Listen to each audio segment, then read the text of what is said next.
Support for this podcast is brought to you by the Wyoming Humanities. We take a closer look at our human experiences and use stories to explore culture, history, and contemporary issues. You can find us on thinkwhy.org. So I went to Iraq for what was the first of 12 tours, working alongside US forces, initially doing close protection, but then moved into training the Iraqi Special Police. Hello, I'm Emmy DeGrappa. This is What's Your Why? Each week we bring you stories asking our guests the question why. We learn about their passion, why they do what they do, why should we care, and what can we learn? What better place to explore the human landscape than from the state known for its incredible landscapes, Wyoming? And what better organization than Wyoming Humanities? Serving our state for over 45 years, we share stories, ideas, and wisdom about the human experience. Welcome to What's Your Why?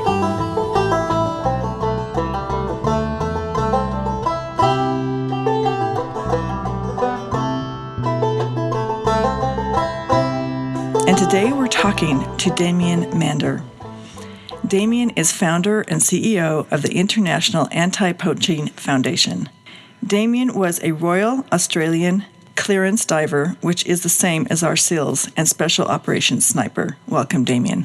Yeah, g'day. How you doing? You've done a lot in your life, and it's exciting to talk to you because I want to hear your story about how you moved from being a Special Operations Sniper to becoming a founder and CEO of the International Anti-Poaching Foundation. Okay, yeah, no problems. I can do that. So basically, I served from 1999 to 2005 with the Royal Australian Navy and Army and the Special Operations Department. 2005, I left the military to go and work in Iraq as a private contractor and basically to try and make as much money as I could. There's an opportunity there to triple my salary and pay no tax. I took that opportunity, so I went to Iraq for what was the first of 12 tours, working alongside US forces, initially doing close protection, but then moved into training the Iraqi Special Police battalion-sized groups to replace the disbanded Iraqi Army and Iraqi Police Force. So after about a year, I moved into a project management role at the Iraq Special Police Training Academy in northern Baghdad, and we would recruit from the local population, often people with low literacy, train them up and send them back out into the eye of the storm. So I learned a lot of lessons there. We didn't do everything right. You know, we learned as we went along. There's no textbook on how to stand up a new army and a new police force in the face of an insurgency. So a lot of it was testing and adjusting as we went along. But I was learning skills that would later carry me through what would become my new career and not only the rest of my life, but define who I am. So after 12 tours, I went to Southern Africa, a little bit lost, disillusioned with what I wanted to do with the rest of my life. And it's very hard to go from not only from a special operations community where you know the person standing next to you is watching your life more than you're watching it yourself, but then to go to Iraq and you're basically living on a knife's edge for so many years, and then it all stops. It can be very hard to fill that void. And I was fortunate. I started travelling around with an open mind, spending time with rangers in these wilderness areas, but at the same time learning about the struggles that they face on a daily basis, and seeing what these guys do. Not only seeing what they do, but what they protect and what they stand for. And that for me was something that resonated with me more than anything else I had previously done in my life. Iraq, you're going up against guys that also have weapons, and it's a two-way shooting range, that one. But when you see animals don't want much. They don't want a job, they don't want a car, they don't want a bigger house, they don't have egos. They just want one thing: they want to live. And we as a species are continually trying to take that away from them. And I saw an opportunity in Southern Africa to use my skills and the money that I'd saved by being in Iraq and with the military to do something constructive with the rest of my life. So I set up the International Anti-Poaching Foundation. We're now 6 years down the track. We've got the likes of Dr. Jane Goodall, who sits on our advisory committee. We have a presence in 6 countries. We have 6 major campaigns, and we've supported over 40 other frontline conservation initiatives with investments up to the value of $50,000 US. Our mission is wildlife conservation through direct action. We're very narrow and focused in what we do. We are the guys at ground zero, at the coalface. I go to work every day knowing that what we do is not the answer.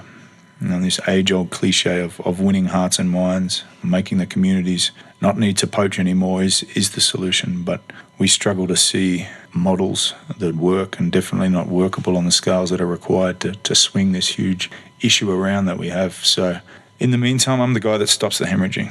We're the guys that buy the time. We're the rangers out there on the front line standing between rhinos and elephants and between poachers. And when something is being exploited, the most direct way to protect that is to stop the person that's doing it, and that's what we do. How did you first come across poachers or learn about what they were doing and really dive into that work? I'd heard about anti-poaching some years earlier, more of a romanticised adventure setting, really, discussed by some mates in a bar in Australia. And I won't lie, though, reasonable enough for a military guy. And I sold everything and set this up. There's a group of people in this world that go out every day for up to 14 days at a time, risking their life. It doesn't matter if you run an environmental NGO, whether you like photographing nature, whether you like going on safari in Africa, whether you're a hunter, whether you just like breathing the fresh air or drinking the fresh water that comes from nature. It all comes back to one group of people.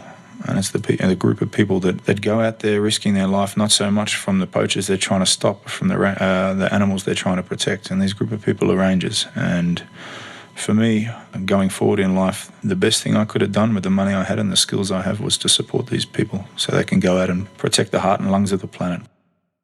As you've been doing this work, what have you learned about people who are poaching and why they poach? And, like you said, you're stopping the hemorrhaging, but, how can you go deeper and in a grassroots way help people understand the damage they're doing to the world? And are they doing it to survive and to eat and take care of their families? I don't operate. We don't go in on the ground and operate, or one, unless we have government approval. Work with the local stakeholders, but two, unless there are community initiatives going on alongside the reserves that we've been asked to support.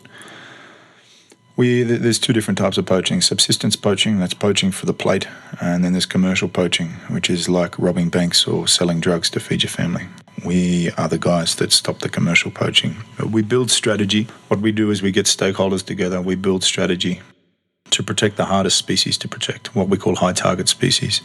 This is animals like a rhino or an elephant. Whatever the hardest animal in an area to protect is, that's where we set our sights.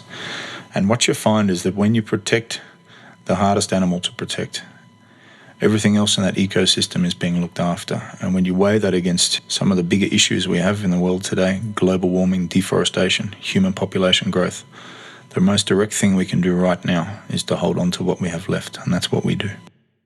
How did your work in the military prepare you for what you're doing right now? Yeah, I won't lie. It's very unfortunate that guys like me are required to protect animals like a rhino and elephant. I wish it didn't have to be that way. This is the world we've created for ourselves to manage.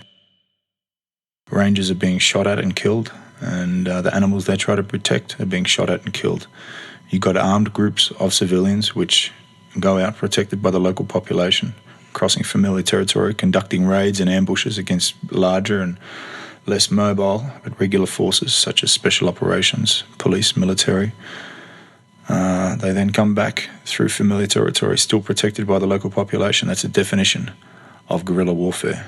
And you've got men and women who signed up to look after nature but are now being asked to do the job of a soldier. And look, I don't know what the answer is. There's people who are a lot smarter than me trying to figure out the long-term solutions. There's whole government departments working on it. I know that what we do buys time. We hold on to what is left. That's interesting. Tell me who, in doing this work and in learning from others who have gone before you in conservation, who has inspired your life work now? Two people come to mind, and they both sit on our International Advisory Committee. Just bearing in mind we're 6 entities now registered around the world. Dr. Jane Goodall, of course, I actually probably don't even need to say much more than that. She's an inspiration. And what Jane represents is that conservation isn't just something we pick and choose if we're going to be a part of. Conservation is a lifetime commitment. It shouldn't be an option. It's like raising a child. If you have that child, you need to look after it. There's a responsibility there within that, and there's a responsibility upon all of us to look after nature in whatever way we can. This is our backyard. If we don't protect it, there's going to be nothing left. Dr. Ian Player, the man that with his team pulled together the last remaining rhino in South Africa in the late 1950s, early 1960s, and sent breeding herds out around the world when there were as little as 500 rhino left, southern white rhino. And today we have 20,000 of these animals left. Ian passed away late last year. But the fact that we have rhino left today to fight for is because of that man and what he did and what he stood for an entire lifetime. Both of them a great inspiration to me. Very humble people. Knowing Ian up until his last days and having known Jane for quite a long time now, these people, they're not fancy. They don't have fancy cars or anything. They don't wear fancy clothes. They don't need that. They know that what they do makes them richer than anything else on the planet. Wow, that's wonderful. So I have one last question. Do you feel like when you left the military that you suffered from any kind of trauma or PTSD? Look, I definitely know it's something that's front and centre, particularly with the American public and the rates of suicide we have here. For me, well, look, you don't come out of places like Iraq after 12 tours completely unscathed. I've still got 10 fingers and 10 toes, but of course you still get anxiety and slamming doors and things like that. You're sort of clawing onto the ceiling. But I think one thing that has really helped me is getting back to nature and realising there's something bigger than oneself in the world, and it's looking after nature, this presence that's all around us and the animals that inhabit it and the trees. And being able to look after that, for me, has given me great purpose in life. And so whatever has happened in the past, whatever scars there are, they are managed by the mission that we're on now, going forward. We have a program in Zimbabwe called our Green Army program. So we have people from around the world who come out and work with rangers on the front line in an unarmed capacity. But we also have a lot of veterans that have come out and spend time with us. Not only US guys, but Australian, Canadian, guys from Europe. And they just come out and see that there is a life after war.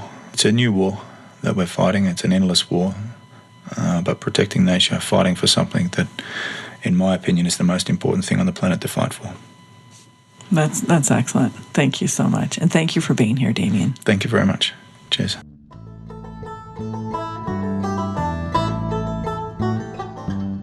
Thank you for listening. I'm Emmy DeGrappa. This Think Why podcast is brought to you by the Wyoming Humanities. We use the humanities as a lens to explore the human experience. You can find us online at thinkwhy.org.